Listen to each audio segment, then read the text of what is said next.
አናቶሊያ ይሏታል የታሪክ ምሁራን። የስልጣኔዎች መፍለቂያ ይሏታል በፍቅሯ የሚነዱት ዜጎቿ።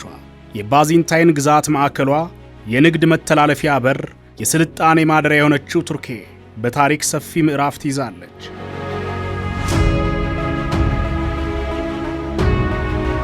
በአውሮፓውያኑ 1453 በሱልጣን መህመት መሪነት በኦቶማን እጅ ከወደቀች በኋላ ቱርኬ ለ600 ዓመታት በሦስት አህጉራት አውሮፓ፣ እስያና አፍሪካ ላይ የተዘረጋ ግዙፍ የእስልምና ስልጣኔ ማዕከል ሆና አገልግላለች። ዛሬ ቱርኬ በዓለም የምትታወቀው በስትራቴጂካዊ መልክዓ ምድራዊ አቀማመጧ በአውሮፓና እስያ ማዕከል ያለች ድልድይ ሆና ነው። በታሪካዊ የቱሪስት መዳረሻዎቿ እንደ ካፓዶቂያና ሃያ ሶፊያ በዓለም አቀፍ ደረጃ ተቀባይነት ባገኙ የቴሌቪዥን ድራማዎቿ ዲዚና በዓለም ትልቁን መዳረሻ በያዘው አየር መንገድ ተርኪሽ ኤርላይንስ ነው። ከ85 ሚሊዮን በላይ ሕዝቧ በጠንካራ ሃይማኖታዊ እሴት የተገነባ ነው። ባህልና መንፈሷ በዘመናዊ የምዕራባውያን አኗኗርና በባህላዊ የምስራቃዊ እሴቶች መካከል ያለ ቅይጥ ነው። ጠንካራ የሥራ ባህል አላቸው። ወትሮም የምትታወቅበት የንግድ መንፈስ ከሷ አልኮበለለም። የዛሬዋ ቱርኬ የጥንታዊው የኦቶማን ግዛት ወራሽ ብትሆንም በ20ኛው ክፍለ ዘመን መጀመሪያ ላይ በሙስጦፋ ከማል አታቱርክ የተመሠረተችው ሪፐብሊክ በሴኩላሪዝምና በምዕራባዊ አስተሳሰብ ላይ የተገነባች ነበረች።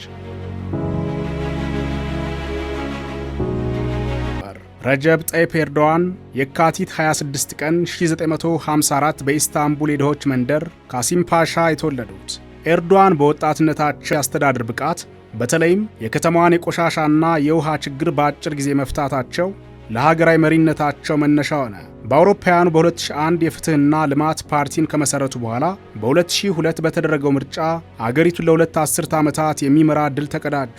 በፈረንጆቹ 2003 25ኛው የቱርክ ጠቅላይ ሚኒስትር ሆነው የተሾሙት ረጀብ ጠይፕ ኤርዶዋን የቱርክን መልክ ሙሉ በሙሉ ቀይረውታል። ታዋቂው የቱርክ አሜሪካ ኢኮኖሚስት ፕሮፌሰር ዳሮን ኤሴሞግሉ ዋይ ኔሽንስ ፌል በተሰኘው መጽሐፋቸው ላይ እንደሚጠቅሱት በኤርዶዋን የመጀመሪያዎቹ 10 ዓመታት 2002 እስከ 2012 ማለት ነው፣ ቱርኬ ተቋማዊ ለውጥ በማምጣት ፈጣን የኢኮኖሚ እድገት አስመዝግባለች። በዚህ ወቅት የነፍስ ወከፍ ገቢ ከ$3500 ወደ $10,000 አድገዋል። ሶነር ካጋፕታይ ዘኒው አንቀሳቃሽ ናት። አገሪቱ ከአገልግሎት ዘርፍ ባለፈ ወደ አምራችነት ተሸጋግራለች። በየዓመቱ ከ$250 ቢሊዮን በላይ ምርቶችን ለውጭ ገበያ ታቀርባለች።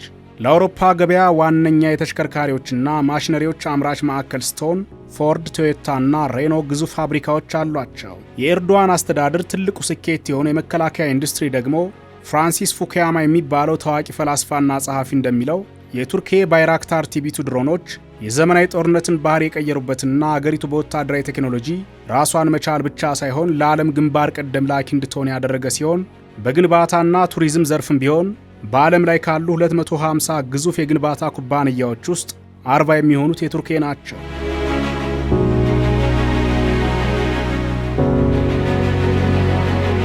የቱርኬና የኢትዮጵያ ግንኙነት ከ500 ዓመታት የተሻገረ ታሪካዊ ግንኙነት ያላቸው ቢሆንም በአውሮፓውያኑ 1912 ነው በሐረር ከተማ የመጀመሪያው የኦቶማን ቆንስላ የተከፈተው።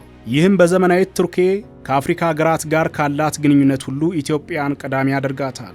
በፕሬዝዳንት ኤርዶዋን ዘመን ደግሞ ይህ ግንኙነት የአፍሪካ መከፈት ፖሊሲ ድርና ማግ ሆኖ ተሸመነ። በዚህም በፈረንጆቹ 2024 ከአፍሪካ ሀገራት ጋር የ$37 ቢሊዮን የንግድ ልውውጥ አድርጋለች። ፕሬዝዳንት ኤርዶዋን ኢትዮጵያን እንደ ስትራቴጂካዊ አጋር ያያሉ። እንደ አውሮፓውያን አቆጣጠር በ2021 ጠቅላይ ሚኒስትር አብይ አህመድ አንካራን በጎበኙበት ወቅት የተፈረመው የመከላከያ ትብብር ስምምነት የሁለቱን አገራት ወዳጅነት ወደ ላቀ ደረጃ አሸጋግሮታል። በኢኮኖሚ ረገድ ቱርኬ በኢትዮጵያ ውስጥ ከ$2.5 ቢሊዮን በላይ ኢንቨስትመንት አላት።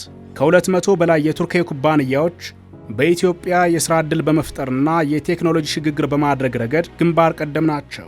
በተለይም በጨርቃ ጨርቅ ዘርፍ ባይካ አዲስ፣ በመሠረተ ልማት የአዋሽ ወልዲያ ሐራ ገበያ፣ የባቡር መስመር ግንባታ ይጠቀሳሉ። በ10 ሺዎች ለሚቆጠሩ ኢትዮጵያውያንም የሥራ ዕድል መፍጠር ችለዋል።